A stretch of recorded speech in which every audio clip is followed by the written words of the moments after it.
Stone Forest wato dajin duwatsu ko kuwa in ce dajin dutse da ke a lardin Yunnan na lardin Kume a ƙasar Sin. Dajin yana kunshe da duwatsun farar ƙasa da ake kyau zaton ruwa ne ya sassaƙa su zuwa farar ƙasa kimanin shekaru dubunnai da suka shuɗe. Aƙalla wannan dajin ya yi shekaru aro-aro. Dajin mai cike da duwatsun farar ƙasa da wani lokaci ake kira da shilin kamar yadda Sina ake kiransa, yana ɗaya daga cikin wurare mafiya ban mamaki a duniya game da al'ajabi. Dajin akalla zai kai nisan kilomita 350 da nisan mil 40, kuma an raba shi zuwa yankuna 7. Dajin cike yake da koguna, ƙoramu, rafuka da magudanar ruwa da kuma rukunin shuke-shuke kala-kala. Wasu masana na cewa girgizar ƙasa da gurɓacewar ruwa da iska ne suka haifar da haka. Stone Forest wato dajin duwatsu cike yake da hikayoyi mabambanta. Cikin hikayoyin kuwa har da labarin Ashma.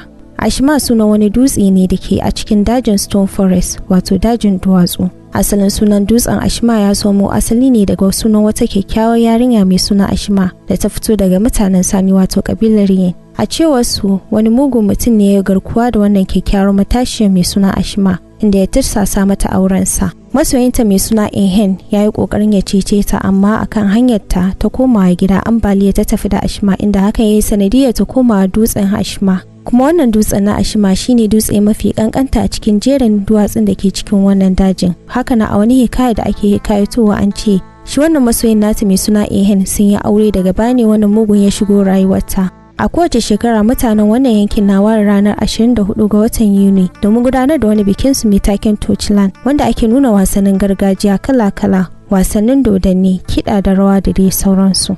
Ni ce ta ku har kullum Sadiqat Aisha Umar Meamalari, nake muku fatan alkhairi kuma da fatan za ku danna min subscribe sannan ku danna min ƙararrawar sanarwa domin samun shirye-shirye na da zarar na ɗaura.